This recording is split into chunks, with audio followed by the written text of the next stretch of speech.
Shabba. Love a bit of that. There we go. What am I doing? Let's get everyone up on Facebook. How you all doing today? Hope you're well. My Facebook's just loading up. Here we go.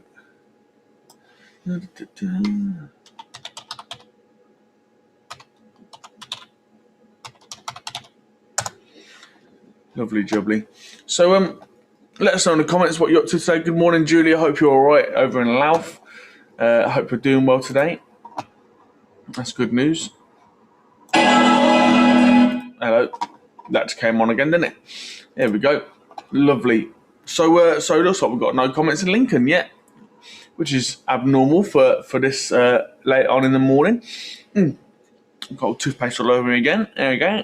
Get rid of that. Lovely jubbly. So we're looking at some scripture today. We're going to be studying the Bible once again. It'd be good for you to give us a little shout out if you're watching, if you're joining in. It seems like things are a bit quiet this week. I'm wondering whether everyone's gone back to work or whether we've just hit a quiet week in the year. That sometimes happens, doesn't it? You know. Interestingly, sometimes I think to myself, if it's mad quiet, I might take a couple of extra days off. So we'll see how things go this week. It might be that on Thursday I'll take the morning off and have a lay-in. That'd be nice for me. Not very often I'll get one of them. Not very often I'll get holidays and stuff. So I'd love one of them. Talking about holidays, is anyone booking yet? Are you booking a holiday yet? Is anyone planning on going anywhere? We go to not Skeg. We go to Mablethorpe every year. And as a church, we go to Mablethorpe. We have a church holiday in August every year in Mabo, and we have I think this year we've booked 17 caravans for the church, and then what we do is we have church every evening, and we go out and have a lovely little time at the beach together for 5 days, which is lovely, and it's great. We have so many people turn up. We call it Urban Wave, and we have booked it all in for this year. In fact, I still haven't heard back from the guy who owns the venue that we're going to be using for church. So I could do giving him a call really, but yeah, like, has anyone else booked any holidays? That's my only holiday so far that I booked this year. I have no idea if I've got anything else figured out or booked in or anything. So I don't know what I'll be doing this year, to be honest with you.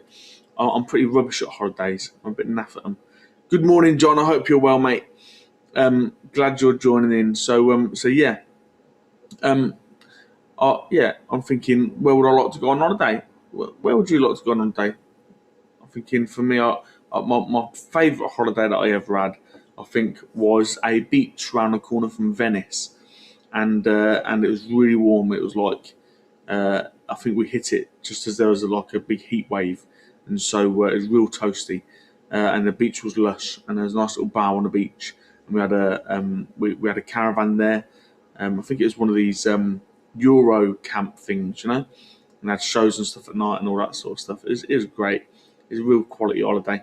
Had a swimming pool in the holiday park, and that it was quality, you know, really really nice, and the kids enjoyed it as well.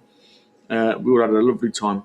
We got some bikes, and we went and biked around the local village and stuff, and yeah, it's quality, brilliant stuff. So yeah, let us know in the comments. Where's your favourite holiday? Do you have one planned for this year? Oh, my phone's ringing. That's unfortunate, isn't it? I don't know who it is either, unfortunately. So I won't be able to answer that just now. So if that's you ringing me, then I'm sorry. I'm busy right now. I have something on. So let's just get rid of that. There we go.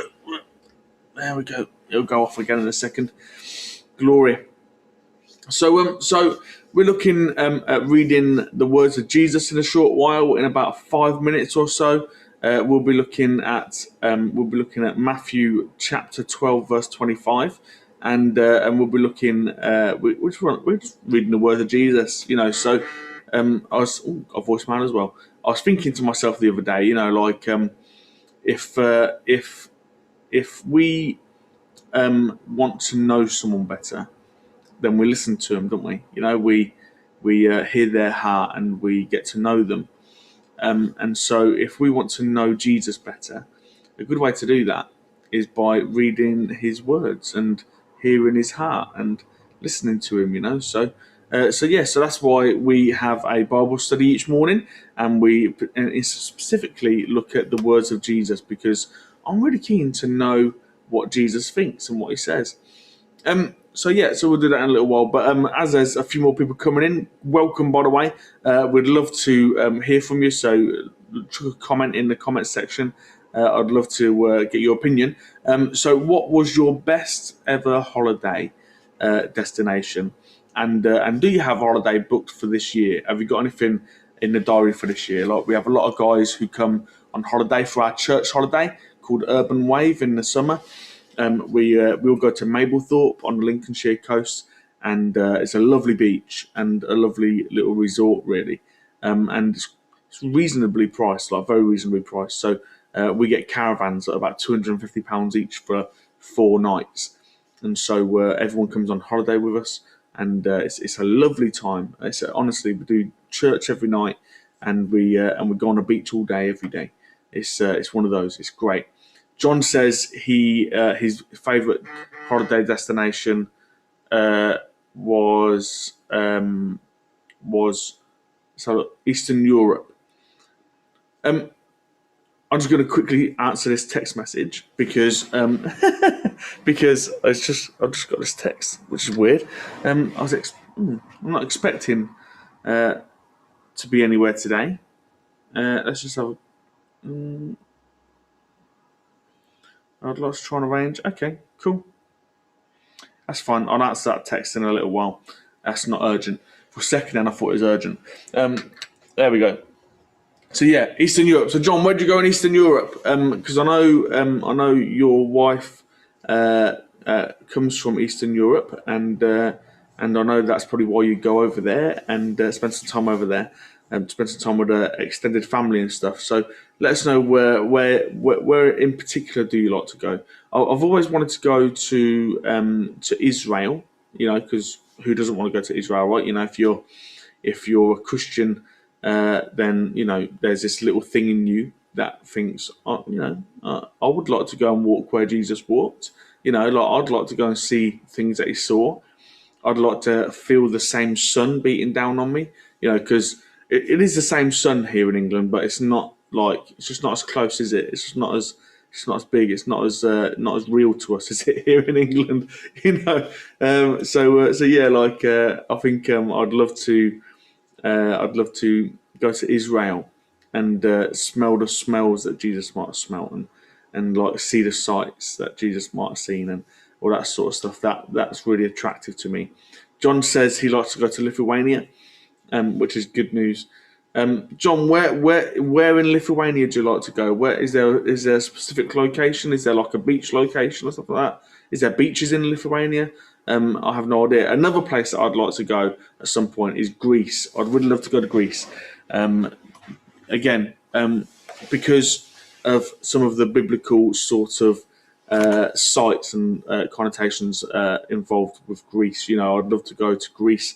Also, I like a kebab, if I'm honest. So, why wouldn't you want to go to Greece if you like a doner kebab? They do doner kebabs in Greece, or is that just something we have in England anyway? Is it a shish kebab? I don't know what sort of kebab they have in Greece, but kebab is Greek, isn't it? Somehow I've ended up on this video by myself, and now I'm talking rubbish. I'm pretty sure it is, and I think, am I right in thinking kebabs come from Turkey as well? Certainly around that sort of area. But that's pretty cool. I'd love to go to Greece. I'd love to look at all of the ancient sort of ruins and all that sort of stuff, and look at all those massive things. That sounds like a real good plan for me. And Israel. Other than that, I think there's one place where me and Laura always look at, where we always sort of look to whenever we're thinking about holidays, and that place would be Croatia. We've always liked the sound of Croatia. Good morning, Malcolm and Jane. You all right? Yeah, fine. You? Yeah, very good. Thank you. Hello, Jane. You all right, mate? Yep. Having your breakfast. That's good news. Hello as well, Adele. Good morning. I hope you're well today, and Shaheen as well. Shaheen, do you have a favourite holiday destination? And Adele, do you have a favourite holiday destination? Where do you like to go on holiday? Malcolm, have you got any holidays planned for this year? Are you booked into Urban Wave? We had the caravan last year. She just carried it over for this year. That's good news, isn't it? That's cool. Yeah. Yeah, lovely. And the same price as well. Same price. That's really good news, isn't it? Because all the prices went up this year. So yeah, so you landed on your feet just there, didn't you? And do you have a favourite holiday destination that you've been to? Oh, wow. Where do I choose from? You only get one choice. I would say No. my number one is Malta. Malta, yeah. My number 1 million is Bahrain. Okay. Cool. I'm not going anywhere near that place. Yeah. Okay, so Malta is your favourite place to go. That Very sounds much so. good. Lovely, lovely. Well, that's good news. So let us know in the comments still where your favourite holiday destination is. Where would you like to go, Malcolm? Is there anywhere that you haven't been that you'd like to go? The obvious. Go on. Two of them, actually. Israel and Russia. Israel and Russia. Okay, that's cool. Yeah, Learned so much about Russia, and I'd love to go there and see it. yeah. That's a bit cold there, isn't it? I could guess that the No, it's not. temperature difference between Israel and Russia might be quite extreme. Well, thing is that if you get to the right place at the right time, then it's quite warm. If you go at the wrong time, you drive lorries across roads, across lakes. Oh, well. Yeah, that sounds really cold. I'm not so keen on that at all. Well, Berlin, they used to go walking across the lake to Bonsai and driving over there. Yeah. That's cool, lovely. Right, let's get into our scriptures, shall we? So we're looking at Matthew chapter 12, verse 25, and we're looking at the words of Jesus today and every day, and we're looking into, looks like Jesus is about to teach us something new just here. Okay, so Yeah. so Jesus said, "Any kingdom divided against itself is laid waste, and any city or house that is divided against itself will not stand." Okay, so any kingdom that is divided against itself is laid waste, and any city or house divided against itself will not stand. Okay? So, he is speaking about something quite specific just here. But as is always the way, Jesus' words are spiritual, he says. His words carry a sort of spiritual meaning and understanding. His words are almost creative in themselves. His words are spirit, he says. Yeah? And so, in as much as we could look at what's going on in that moment, I think these words that he says just here are significant outside of the moment that he's talking about as well. Okay? So there's my mind's just going like 10 to the dozen. I've got about 5 different things that we could probably talk about just now, and I think we could possibly talk about. So what Jesus is actually saying in this moment, the people around him, the religious folks, have said Jesus here is casting out a demon with the power from the prince of demons. Okay. So they believe that in like spiritual realms and stuff, that there's a spiritual hierarchy to demons. So some guy at the top is helping Jesus to cast out some guy at the bottom, and Jesus says, "A kingdom that is divided cannot stand." Yeah, so it wouldn't stand to reason that a demon would cast out another demon. However, what Jesus is saying here is a very interesting and a very spiritual thing that we could all sort of take on board a little bit. So if we take out the context in which Jesus is saying this, and we bring it into our own lives instead, and we look at ourselves and we say, Jesus, what could you be saying about me personally right now? Because no, we love to hear about Jesus and we want to know more about him, and that's true. But sometimes he says something, and what he says can be used as a mirror in our own lives. Okay? So let's put it slightly differently, but with the same meaning and understanding. A person who is divided cannot stand. Yeah? A person who is divided against him or herself is laid waste. Yeah? A person who is divided against itself will not stand. Okay? Malcolm, how can we be divided against ourselves? Double Not standards. mine. Yeah? I have I used the thing, by time when I was in the forces. When you're on duty, you're single-mindedly on the task. Mm-hmm. No matter what's happening at home in your family. Okay. But when you're on lunch break, you ring the missus up to find out if the kids got over the cold or whatever. Yeah. So you are sort of double standards, really, isn't it? But the Air Force demands single-mindedness while you're at work. Yeah. The kingdom of God. Like Paul says, doesn't he? When he introduced himself in virtually all of the epistles, I am a bond servant. I am a bond slave to Jesus Christ. I am not divided. My wishes come secondary to his, to what he wants. So what you're talking about here, Malcolm, is I guess being so we could be single-minded in our goal. Yeah. So, for example, a way that you could be divided amongst yourself. A good example of this is I might be wanting to be rich and successful.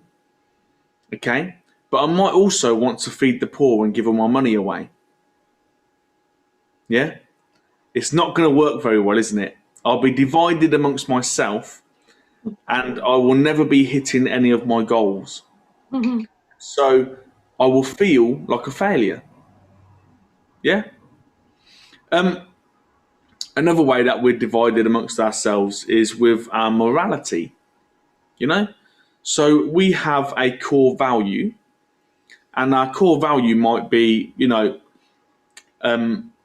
don't believe in drink driving. Yeah, that might be my core value. Okay. But then what happens is I have a few too many drinks one night, maybe 3 drinks. And I think to myself, oh no, I need to go do this thing that's really important. And so all of a sudden I'm divided amongst myself. Okay? I'm divided against myself because I either have to keep to my core value or I have to go against it or change it. Yeah? And so, because something important's come up, maybe one of the kids has hurt themselves, and the ambulance is going to be hours. So I need to get the kid to the hospital quick. So even though I've had a bottle of wine, I jump in the car and I go. And so all of a sudden, my core values are being challenged, and this thing happens in my mind. It's actually a physical thing that happens in your mind in that moment. It's a thing that psychologists call cognitive dissonance. Okay? And it's basically the breaking of your own rules. It's the going against yourself. And in that moment, you either have to change your rules or suffer the agony, psychological agony of cognitive dissonance. Okay? Because your house is divided against itself, okay? Or you are divided against yourself. What other ways could we be divided against ourselves, Malk?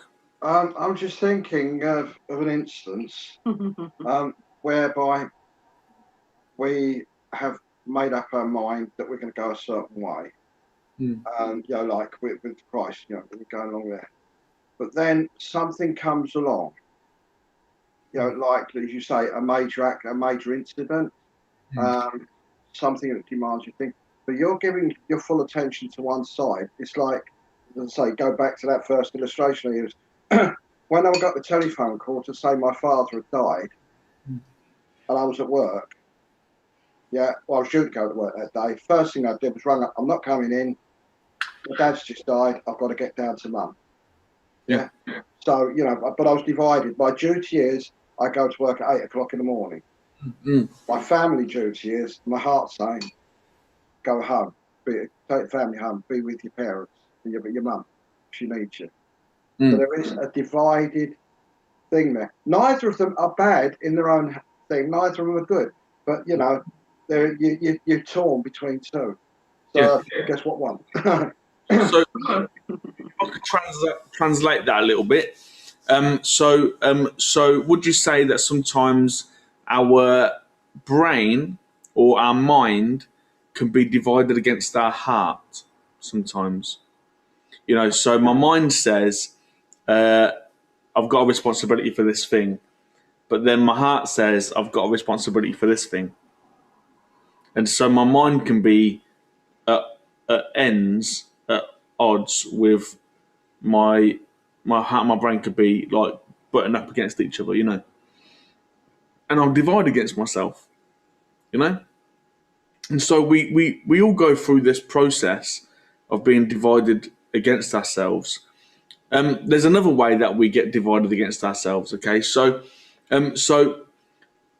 I am quite keen to feel secure in, say, my relationships with other people.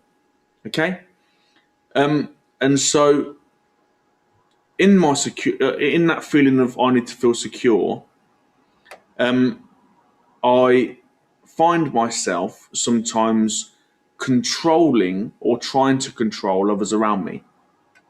Yeah, because as long as I'm in control, then everything's secure in my hands.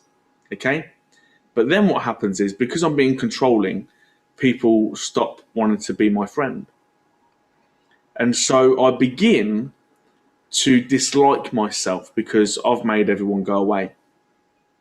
Yeah.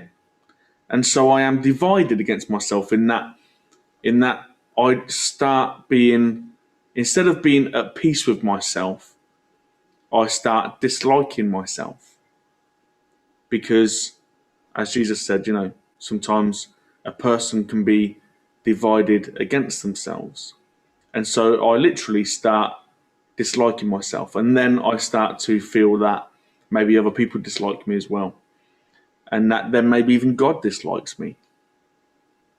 And that I am unforgivable sometimes, or I am feeling like, how will I ever be able to be at peace with people and with myself and with God? So at that point, maybe Jesus' words start to hit home, and we realise that actually we are divided against ourselves, and it comes to the point where we can't stand, and we start to make some choices in our lives, don't we? That mean that we are destroyed, or we fall totally. So Malk, in what ways could we find that we don't stand because we are divided against ourselves? In what ways do we fall, and can we hurt ourselves? Well, the one that comes readily to mind, which is not relevant to me at the moment, but it was at one stage, was I meet a person of the opposite sex I'm very, very, very sexually attracted to. And Jesus is saying, sex outside of marriage is a distinct no-no. And yet my body's saying, I want to get to bed. And you're torn between the two. I'm married, right? Yeah. So I didn't have that problem. Yeah. But comes a time when you think, I know I should, but I really want to. So when we're divided against ourselves, sometimes we could go against God to get what we feel we need. Yeah. Yeah, and we can fall in, and we can fall into sin again, which makes us feel even worse, doesn't it? You know, and then it seems like a downward spiral, doesn't it? And it seems like we do well for a couple of days, and we might feel like things are lifting up, and then we fall back down again because we're divided against ourselves. You know, I think sometimes people feel so out of sorts with themselves, and they are so at unease with themselves. They're not at peace with themselves. That can sometimes turn into anxiety and depression. You know, and I think that a lot of that is based around not being at peace with ourselves and not liking ourselves, and maybe we need to sort of remove some of the expectations that have been put on us by other people and come back to a place where actually we go, okay, what's my bar? What's my bar for being okay with me? What line can I draw in the sand where I can stand behind that line and say, okay, as long as I'm just here, I'm okay with me. You know, Yeah. and in that way we can sort of just strip things back. I'm a bit of a deconstructionist, so I deconstruct all of the different things that the world and the church and family and friends and all that they put all these things onto me, and then I have to deconstruct that stuff in my mind to go, okay, well, which bits are God and which bits are other people's feelings that maybe aren't God, and maybe aren't for me, because as long as I'm trying to live for everyone else, I'm going to be divided against myself instead of just living for him, you know? I was just thinking, well, once again, that what you did when you were at college and you did when you first come in, you were an evangelist reaching out. But sometimes, and then you're getting that call from about the ambulance going to, the one thing, and you're torn. There's a guy there who needs Jesus, and there's your son who needs you, and it is such a hard decision to make, isn't it? So you rob Peter to pay Paul. One of them's going to have to miss out. Yeah, yeah, that's right. Yeah, and I think, and I think that there's that thing again of So going back to other ways in which we may fall, the house falls or the house is destroyed, is with our success. Like if, again, like we said earlier on, if I want to be rich and successful, but then I want to give all my money away to the poor, I just can't do both. And so, like you said, Malcolm, I'm gonna have to rob one to feed the other. And so the question is that how do I live in that space? But what I do is I need to reevaluate for myself what success is. You know, like I had a process of that probably 5 years ago now. I had to really look at myself and look at why do I feel that success is this particular thing, and is that really what I believe? Because if it's not really what I believe, then I need to stop going after it. Yeah, I need to come back to what my core values are and what my core beliefs are, and then I need to rebuild what I think success is around that, rather than around what all the other pastors do, and all the other friends do, and all that sort of stuff. And so I have to reevaluate and reinstigate and sort of form my idea of what success is. And in that way, I can be single-minded and not feel like I'm slipping up. And but But here's the thing, okay? Here's the thing, folks. For those of you that are watching, going, "Wow, this sounds really interesting." How do you even do that? Okay, because I tried doing that and then I kept on slipping back. Here's the thing: you do still sometimes see, like, so here's the thing, okay? In church life, as a pastor, the pastor of the biggest church is the most successful. That's been like the benchmark for church for years and years and years. Since baby boomers started building churches with 60,000 people in them. The benchmark was whoever has the most people sitting on their seats is the most successful. Okay. Now, I had a moment where we had about 30 odd people in church, and then 19 of them left. Okay. And so my core value was actually not that we need to get loads and loads of people. That wasn't my core value. But because 19 people left our church, suddenly I felt like a failure. Because in my moment of stress, in my moment of sort of trauma, because sometimes that sort of stuff traumatizes you, losing so many people that you consider to be friends and family is a traumatic thing. So in that moment of upheaval in my heart, I then switched from what I believed to be success, which was winning the lost, discipling them, and sending them back out amongst the world to win the lost even more so. That's what I believed was success. But because I had a moment of trauma and a moment of stress and a moment of anxiety, my mind flicked back to numbers. Okay? I'm a failure.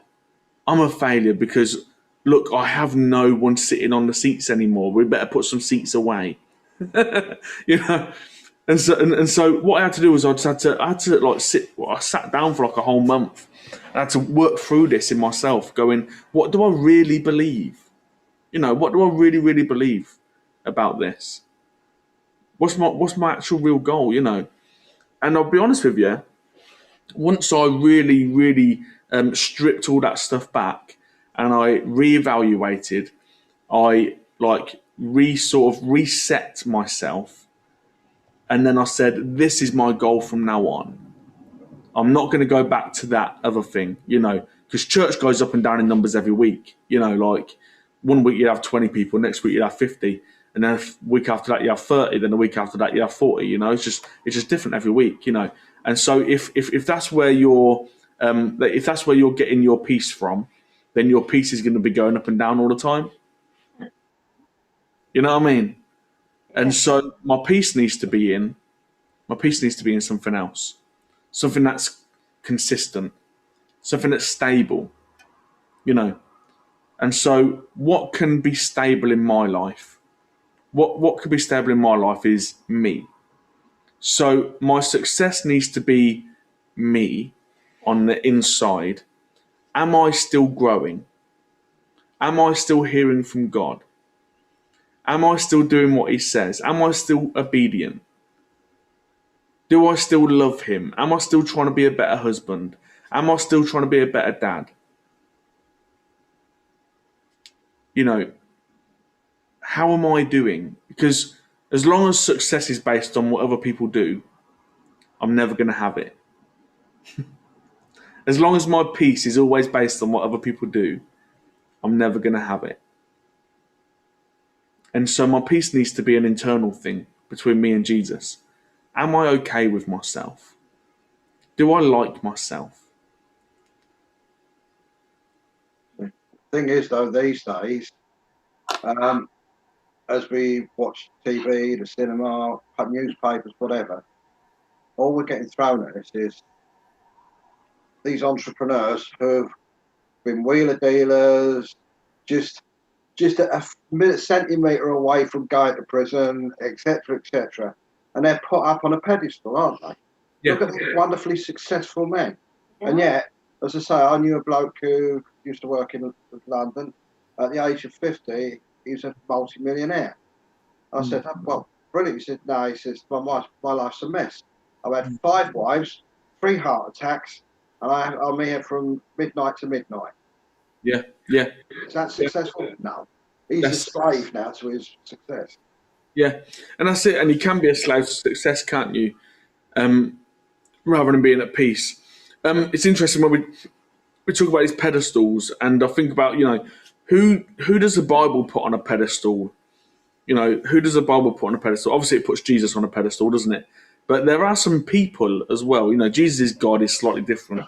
But there are some people that Jesus, or rather that the Scriptures put on a pedestal, and if we look at that, which you can find in Hebrews 12, look at the great cloud of witnesses that are looking at you, that are keeping you to account. We see people like Enoch, and then when you look at Enoch in the Bible, I think there's two verses about Enoch, one in the Old Testament and this one in the New Testament.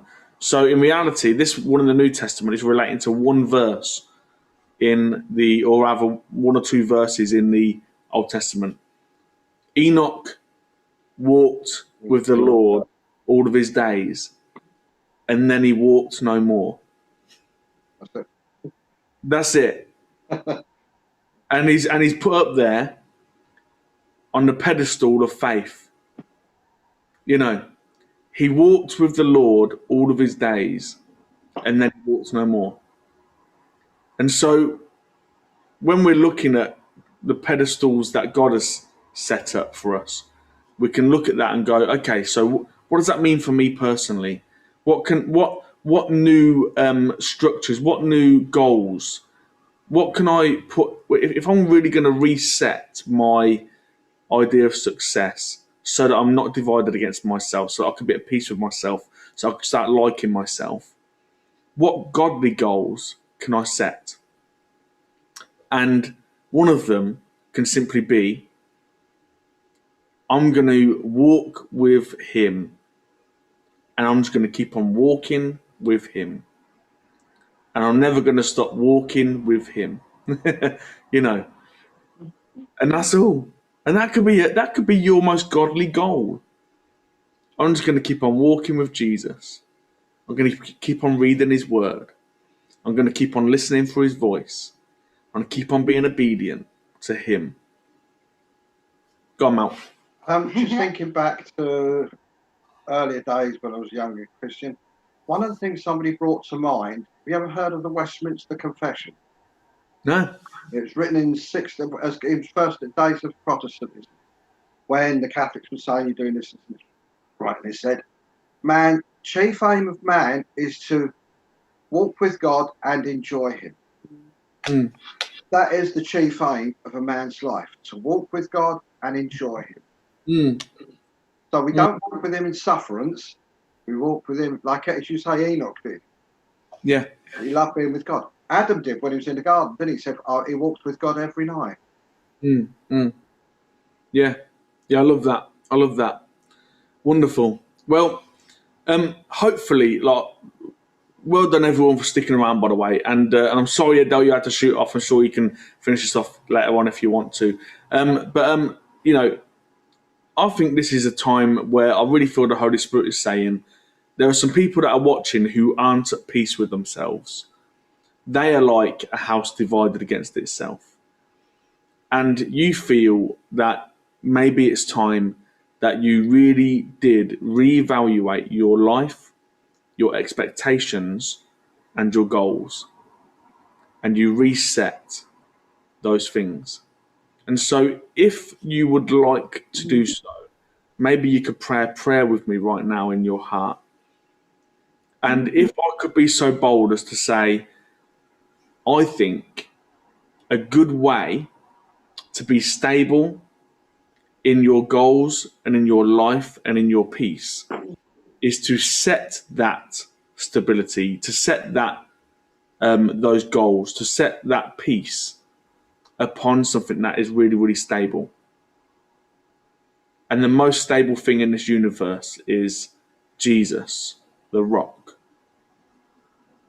And so maybe we can pray a prayer that says, Jesus, I want to reset my goals, my core values, my core beliefs, and I want to set them on the rock of ages, Jesus. I want you to be the center of my goals, of my life, and of my peace.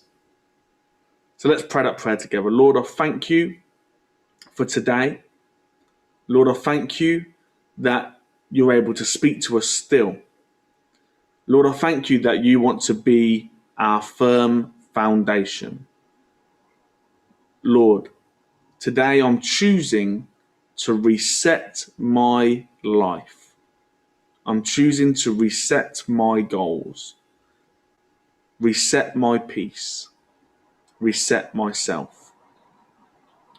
And I choose to set them upon you, Jesus. Come into my life and help me to live stable, peaceful, and holy. In Jesus' name, amen. Amen. Lovely.